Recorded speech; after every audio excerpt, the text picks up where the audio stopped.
Depois que partiram, eis que um anjo do Senhor apareceu a José em sonho e lhe disse: levanta-te, toma o menino e sua mãe e foge para o Egito. Permanece lá até que eu te diga, pois Herodes há de procurar o menino para o matar.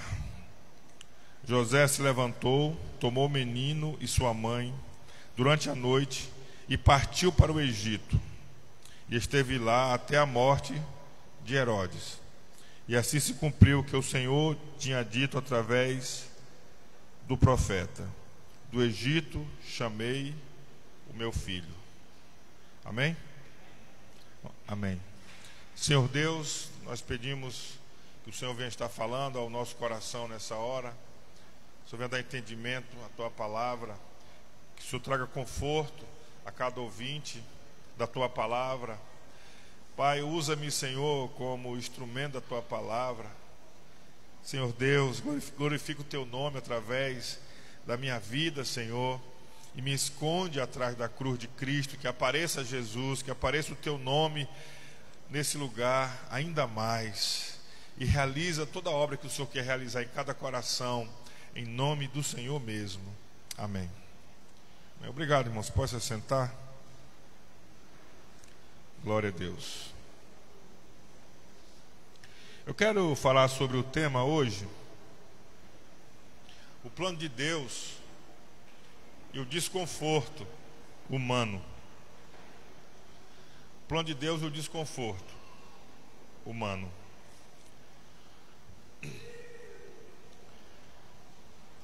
A maioria dos cristãos aqui no Brasil, acredito eu,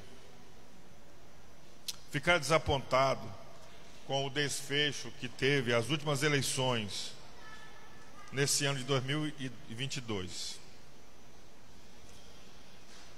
Na verdade, não é algo incomum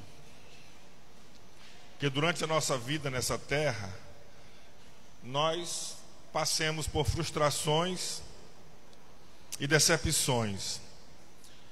E não é incomum que temos luto, tristeza, não só pelo falecimento de uma pessoa querida, mas também quando nossos sonhos e expectativas, eles não se realizam, não se concretizam.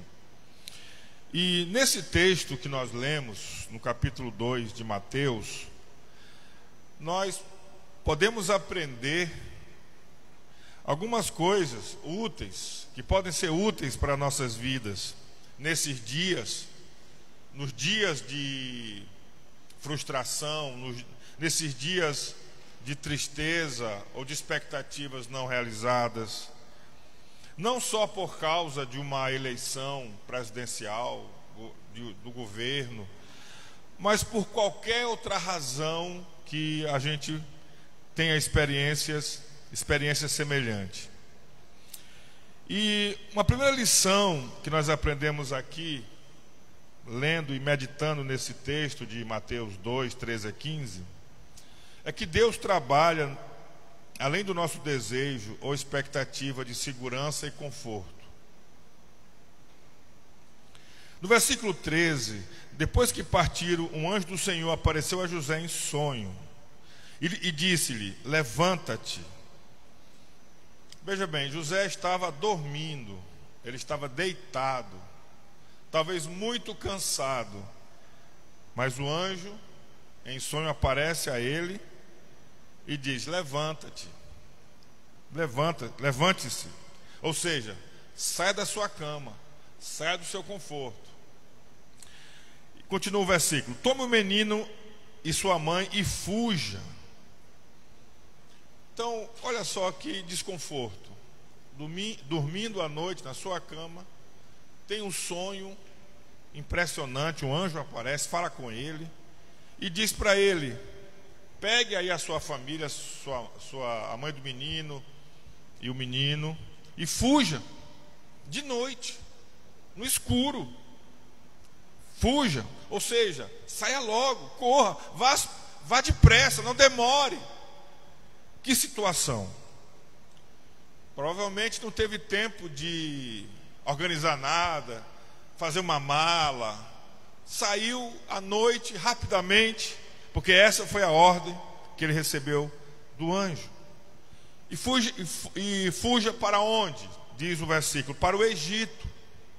Então não é que vai fugir para um lugar onde tem irmão, onde tem pai ou avô, onde tem algum parente. Não, mas é para um lugar desconhecido, para outro país, para que fala outra língua. Foge para o Egito. E aí o anjo continuou com as instruções. Fique lá até que, veja bem, você vai para lá, para o Egito, e você vai viver um tempo sem saber exatamente quando você vai voltar de lá. Você vai ficar lá um tempo indeterminado, até que venha outras instruções. Enquanto isso, você vai ficar lá, você vai permanecer lá. Aí continua. Pois Herodes vai procurar o menino para matá-lo. O que significa isso? Simplesmente o Estado, o poder do Estado, o rei, iria perseguir aquela pequena família. Iria perseguir porque queria encontrar o menino para matá-lo. Por que ele queria matar Jesus? Porque era a ameaça de um rei que havia nascido. Havia a ameaça de um concorrente. E a gente sabe que quem está no poder não gosta de concorrente.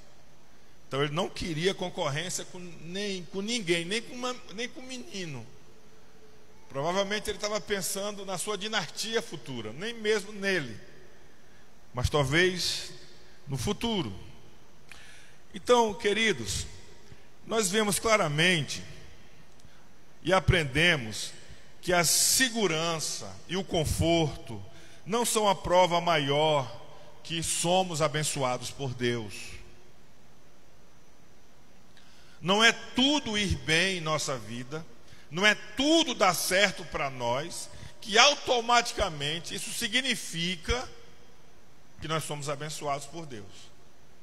E também nós vamos aprender que não é porque alguma coisa deu errado, algumas coisas não estão funcionando como nós gostaríamos, estamos vivendo algumas dificuldades em nossas vidas, também não significa necessariamente que nós não temos a bênção de Deus em nossa vida. Então, olha só, mesmo José e Maria, estando vivendo fielmente nos planos de Deus, a vida deles, como nós lemos aqui, conhecemos a história, a vida deles não foi nada fácil. José e Maria foram totalmente desconfortados a partir do momento que eles creram na palavra do Senhor e obedeceram. Antes deles crerem, como diz o ditado popular, eles estavam de boa. Eles estavam, como diria um velho amigo meu que já faleceu, eles estavam no anais. Bem, mas o plano de Deus chega, a voz de Deus chega, a palavra de Deus chega na vida deles e começa um alvoroço, começa um desconforto na vida deles.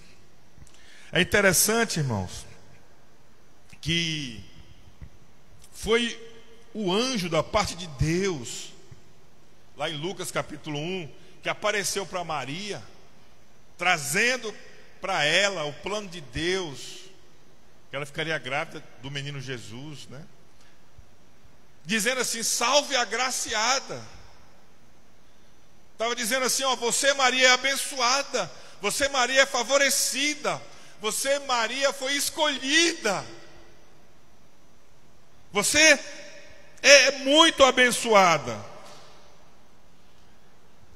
E depois que o anjo explica todo o plano para ela, e ela é convencida pela palavra do Senhor, Porque a princípio ela estranhou, a princípio, como é que pode uma jovem ficar grávida, que não é casada, que é virgem? E ela foi ali, mastigando ali, refletindo, e o anjo foi explicando a palavra do Senhor para ela. Quando ela creu, quando ela entendeu e creu, ela disse: cumpra-se em mim a vontade do Senhor. Faça-se em mim a vontade do Senhor. E a partir desse momento, será que a vida dela ficou mais confortável? Será que a vida dela ficou mais tranquila? Não. Pelo contrário, ela entrou num tempo de desconforto inimaginável para uma adolescente que tinha entre 16 a 18 anos. Uma menina. Se fosse hoje, José e Maria poderiam dizer assim: cremos e obedecemos a Deus, e a nossa vida virou um inferno. Ou seja, a nossa vida piorou. Nós entramos numa tribulação. Esse negócio de crer em Deus e obedecer não é muito confortável.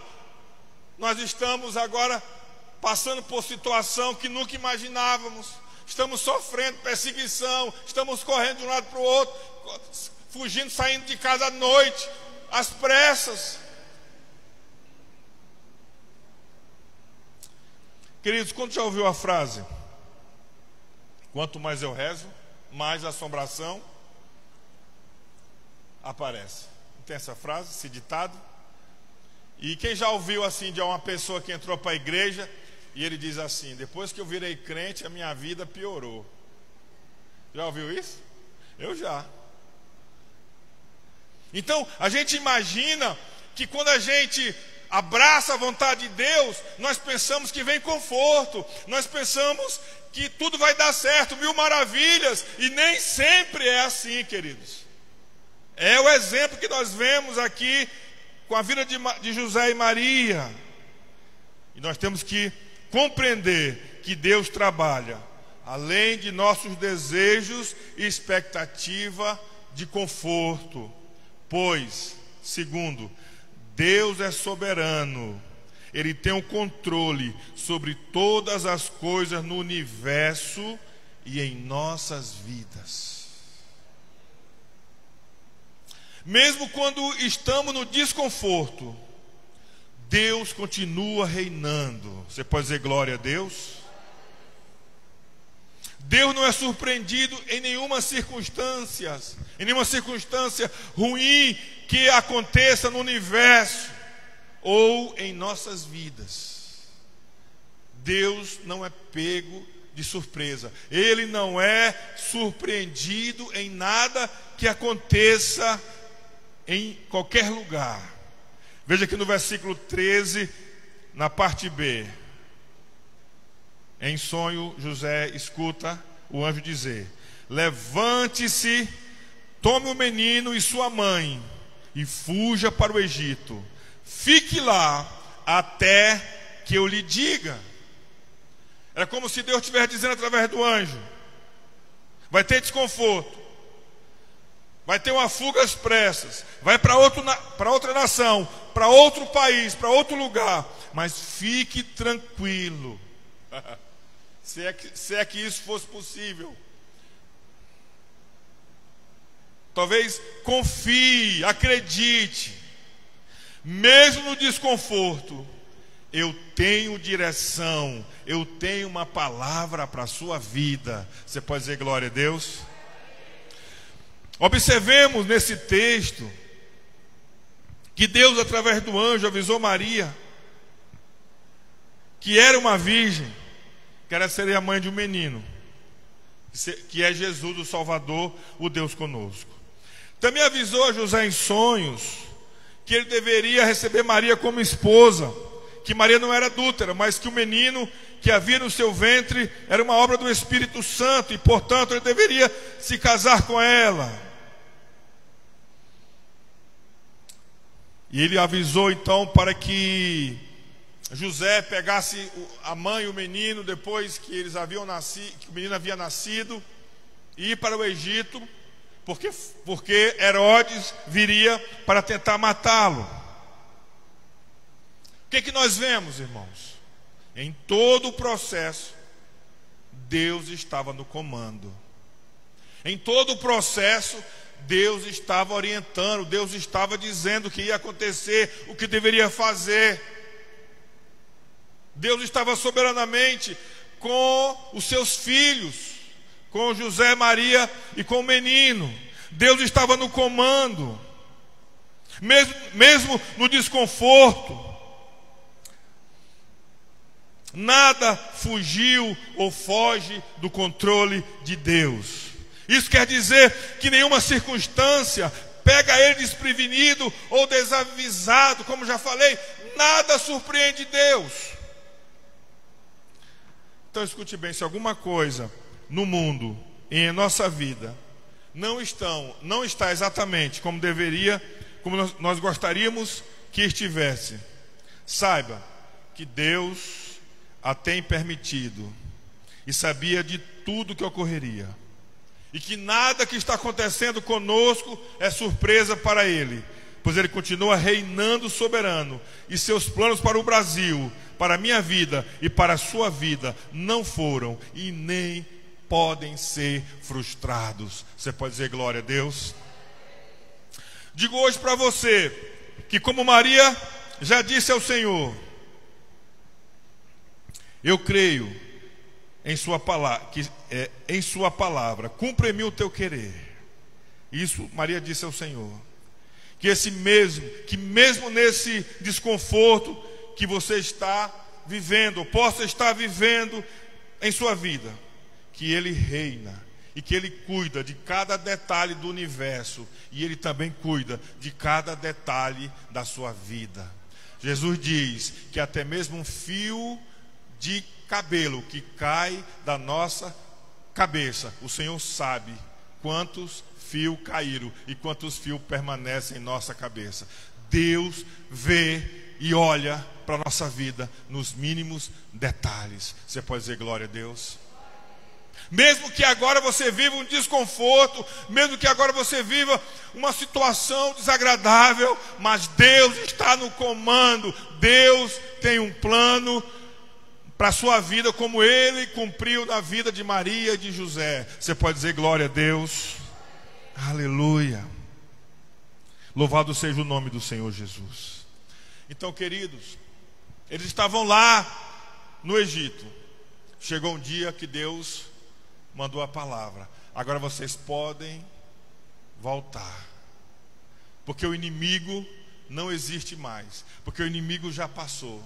Agora vocês podem voltar. Tem um dia para os momentos de dor e de desconforto. Tem o dia para o tempo de silêncio e preocupação. Tem um dia que o Senhor manda a sua voz ao meu coração, ao seu coração, e Ele diz: saia do lugar que você está, se levante, porque o seu inimigo foi derrotado, e você agora pode sorrir, pode celebrar, porque chegou o tempo da provisão, do suprimento, do consolo, do conforto e da vitória de Deus para a sua vida. Você pode dizer glória a Deus? Diga aleluia. Dê um aplauso ao nome do Senhor Jesus. Glória a Deus. Queridos, se a palavra se cumpre fielmente, além de nossos interesses imediatos, se Deus é soberano e se Ele trabalha além do nosso conforto e segurança, logo em alguns períodos, terceiro ponto, o desconforto ou a perseguição fará parte do plano de Deus para nós, os cristãos.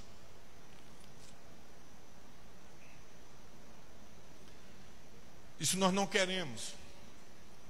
O desconforto, a perseguição. Mas em alguns períodos, isso faz parte do plano de Deus para as nossas vidas, como foi na vida de Maria e de José. Mesmo que não gostaríamos que fosse assim, mas é parte do plano soberano de Deus, que em alguns períodos da vida nós passemos pelo desconforto e até mesmo por perseguições.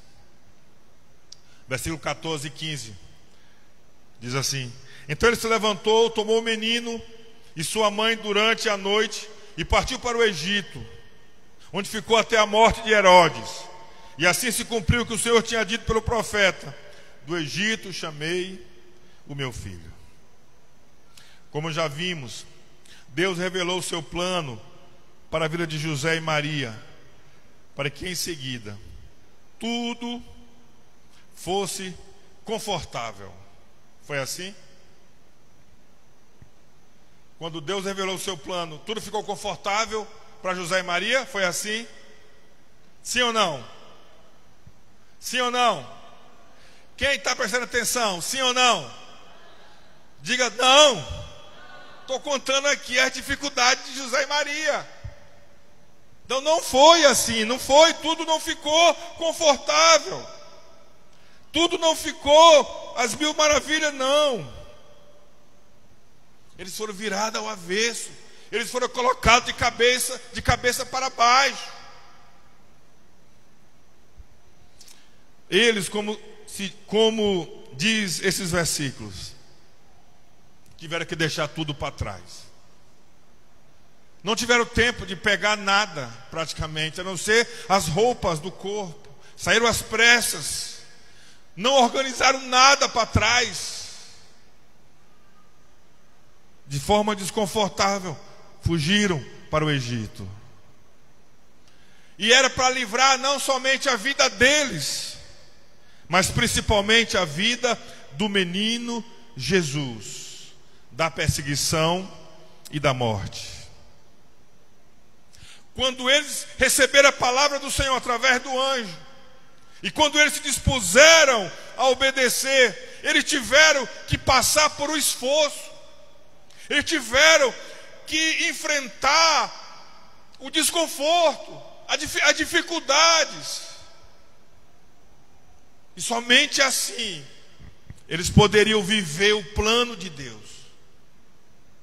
Se eles quisessem permanecer no mesmo lugar, se José não quisesse levantar à noite e sair às pressas, se Maria não aceitasse a palavra de uma gravidez e de uma obediência,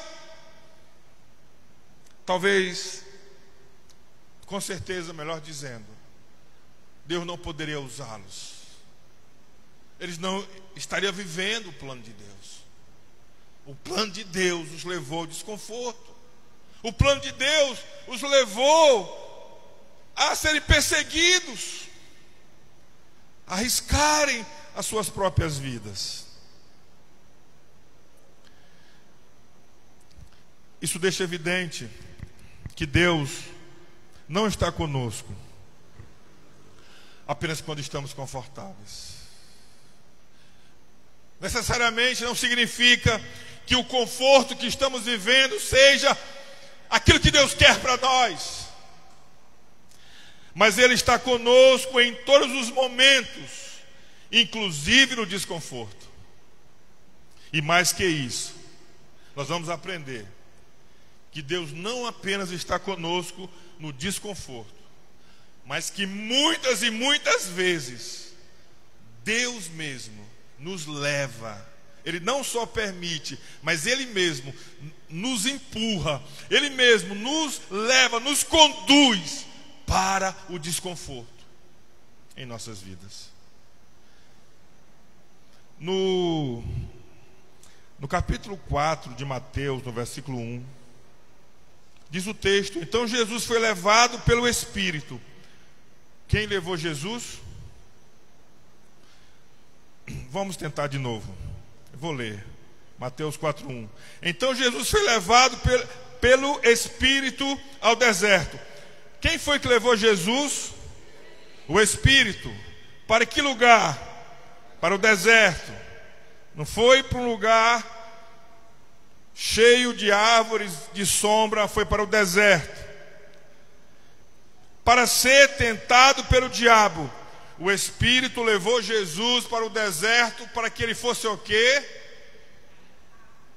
Tentado por quem? O Espírito levou Jesus para o deserto para que ele visse o diabo cara a cara. O Espírito levou Jesus ao deserto para que ele tivesse não o encontro com Deus, mas o encontro com o diabo. Claro que Deus estava com ele, mas ele conduziu Jesus, o Espírito Santo, para que ele fosse desconfortado, tivesse uma experiência de combate, de guerra, de batalha.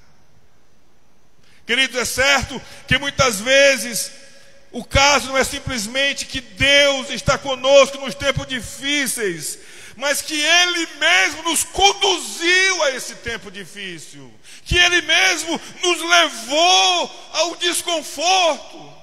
Foi o seu plano, tudo estava no seu propósito. Como nós vemos aqui com José e Maria e com Jesus mais à frente, sendo conduzido ao deserto. Deus tem permitido, até conduzido, não só alguns cristãos, mas milhões de cristãos ao desconforto e à perseguição.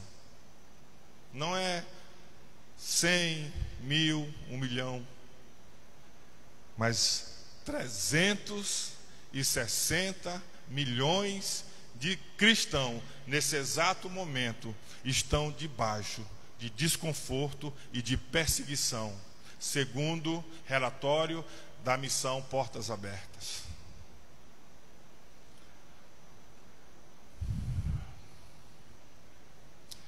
Os 5 primeiros países onde há mais perseguição à fé cristã no mundo é o Afeganistão, a Coreia do Norte, a Somália, a Líbia e o Iêmen.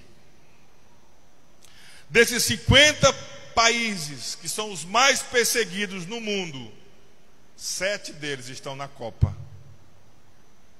Estão na Copa do Catar, que é o próprio Catar, que é o Irã, que é o 9º em perseguição, Arábia Saudita, 11º, o Catar, como já falei, 18º, Marrocos, 27º, Tunísia, 35º, México, 43º e Camarões, 44º. 7 nações que estão na Copa estão entre os 50 países, segundo Portas Abertas, onde existe mais perseguição aos cristãos. Na América do Sul, irmãos, a Colômbia é a 30ª nessa lista. Por incrível que pareça, irmãos, o Brasil não está entre os 50. No Brasil ainda existe liberdade, até um certo ponto, em relação à fé cristã. Porém, há vários indícios, isso aqui não é uma profecia, mas é uma observação da realidade. Há vários indícios que nos mostram que talvez daqui a alguns poucos tempos os cristãos serão perseguidos no nosso país em algum nível. Pode ser que venham circunstâncias ou acontecimentos que vão além de nosso controle ou voto, de tal forma que tenhamos que ficar calados ou nos esconder por algum tempo. Foi isso que José, Maria e a criança que havia nascido fizeram no Egito. Se afastaram, ficaram escondidos e calados por algum tempo. Talvez no Brasil, em relação à comunicação, às mídias, aos meios de comunicação de modo geral, talvez chegue o tempo que nós tenhamos que ficar calados, silenciados, sem poder falar, sem poder pregar. Seria isso, pastor, possível no Brasil? Irmão, se Maria foi perseguida, se José foi perseguido, se Jesus foi perseguido, se os apóstolos foram perseguidos, se agora, nesse exato momento, 360 milhões de cristãos são perseguidos, por que que nós não poderíamos passar por algo semelhante? Não é de surpreender. É provável, irmãos, que muitos de nós, em algum momento, possamos ter um período de mudanças profundas em termos do desconforto, em nosso estilo de vida, em nossa maneira de viver, por causa da perseguição, que talvez algum de nós tenha que deixar um emprego, deixar talvez a cidade, o estado, ou até mesmo, quem sabe, deixar o país. Porque foi isso que aconteceu com Jesus. Mas nunca se esqueça, se isso tiver que acontecer conosco, o nosso Deus continua no trono, o nosso Deus continua reinando, o nosso Deus continua invencível. Você pode dizer glória a Deus? Agora, irmãos, diante dessa perspectiva, dessa realidade, temos que responder uma pergunta, creio eu. E a pergunta é: qual deve ser o nosso combate nesses dias de desconforto e até perseguições? O que temos de lutar para proteger e resguardar?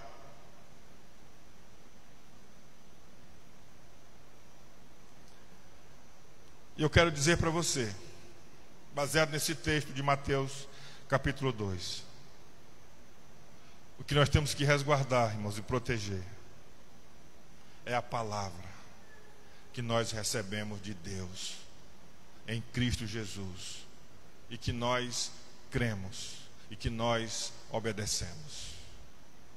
A palavra do Evangelho é aquilo que nós temos que proteger, que resguardar em nossa vida e em nosso coração.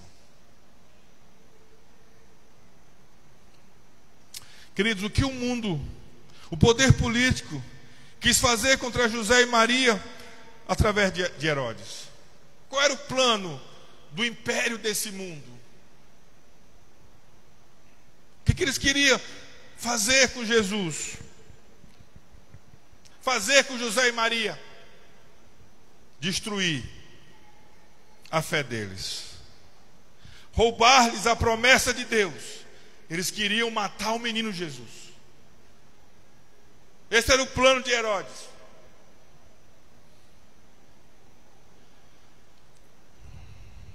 Ele não conseguiu.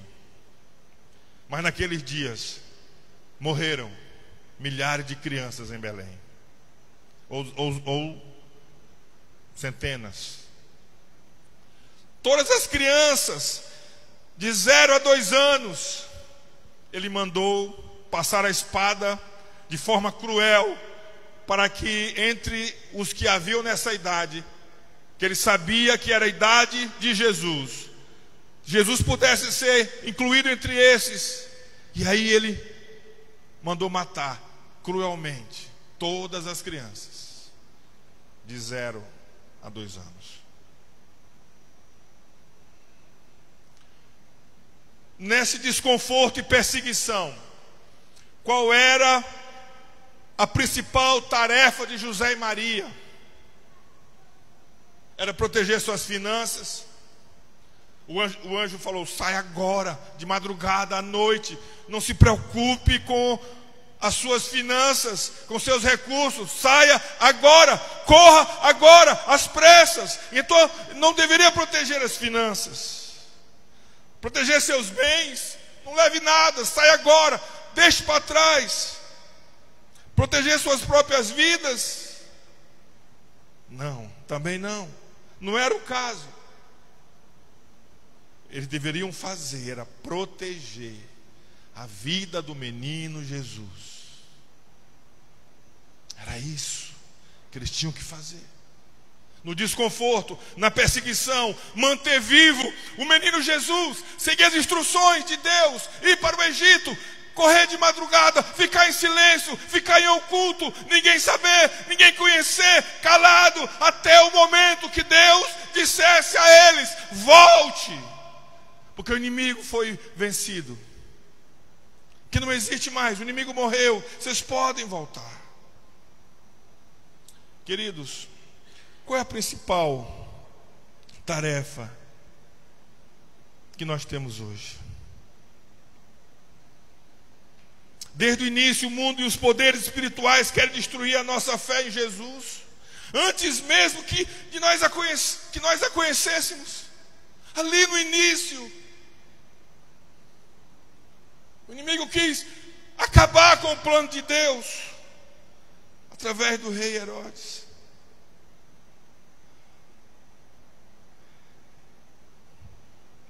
De todo o combate que temos nessa terra, sobre essa carreira que iniciamos quando cremos, o mais importante é que, apesar de tudo, de todo o desconforto e perseguição que possamos passar, que guardemos a nossa fé em Jesus. Não se iluda, essa é a batalha, esse é o principal fronte de combate.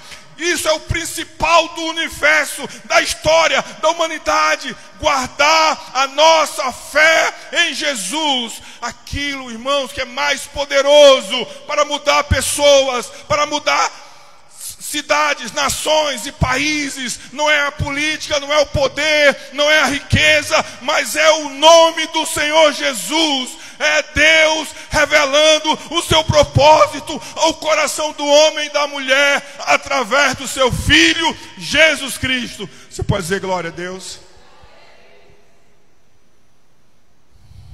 Queridos,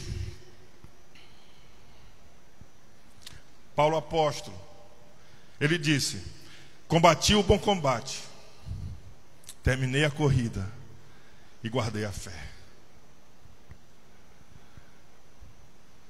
Muitas vezes ele foi perseguido, muitas vezes ele foi preso, caluniado, acusado, esteve em cadeias, mas ele disse: combati o bom combate.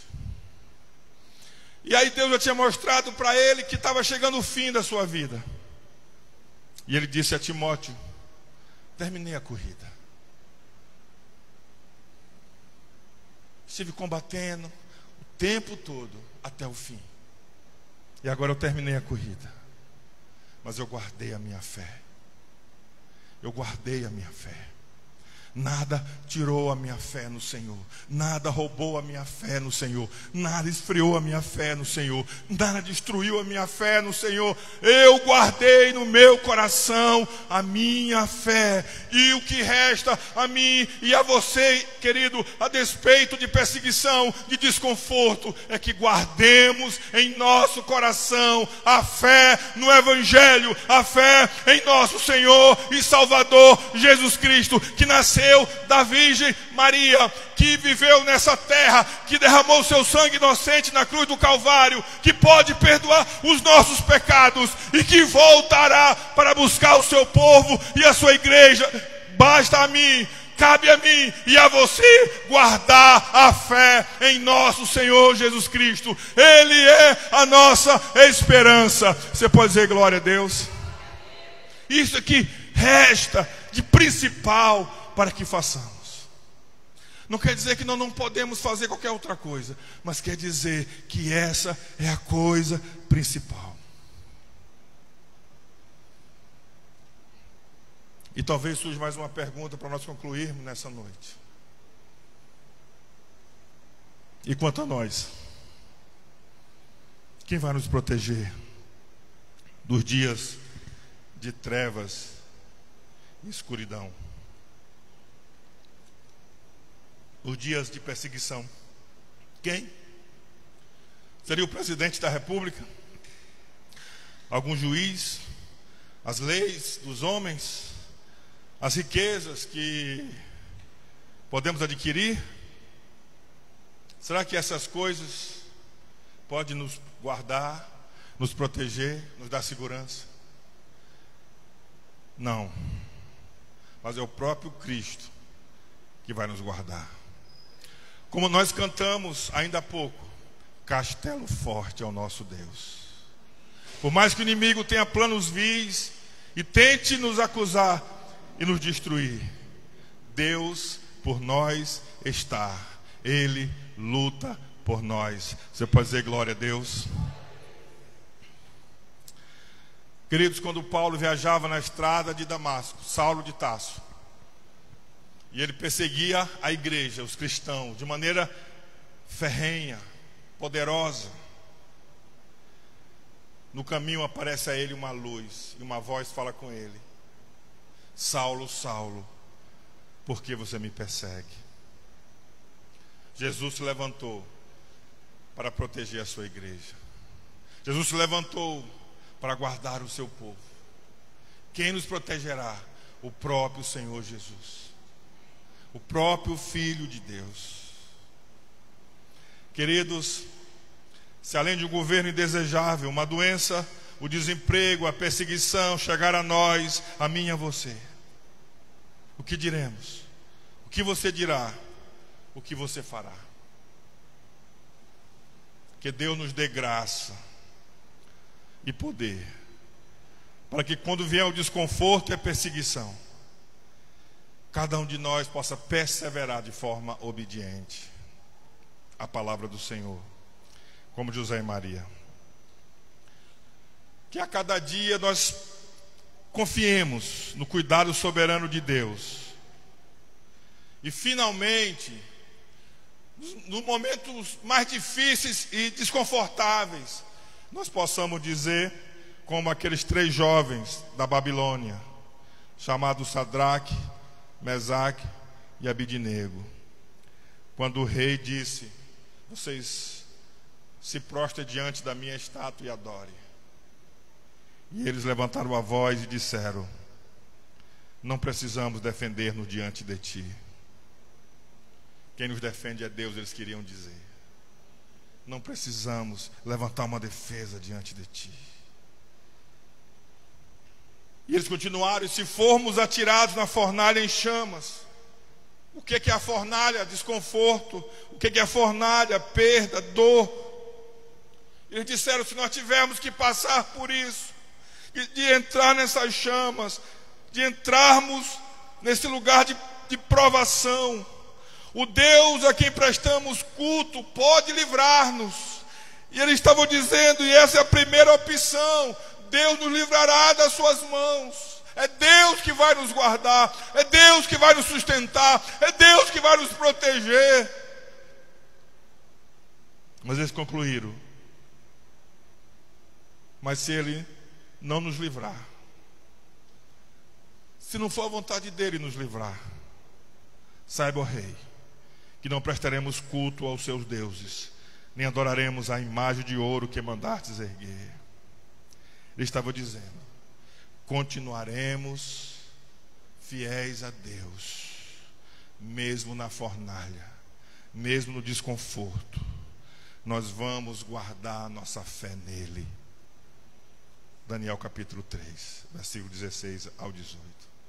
Que como José, Maria e esse jovem da Babilônia, como Paulo e o próprio Senhor, combatamos todos nós o combate da fé, fazendo a vontade de Deus até o fim de nossas vidas, seja na liberdade ou na perseguição, seja no conforto ou no desconforto, e que no dia final cada um de nós possa triunfantemente declarar: apesar de todo o desconforto e perseguição, eu guardei a fé. Quero convidar você a ficar em pé nesse momento, em nome de Jesus.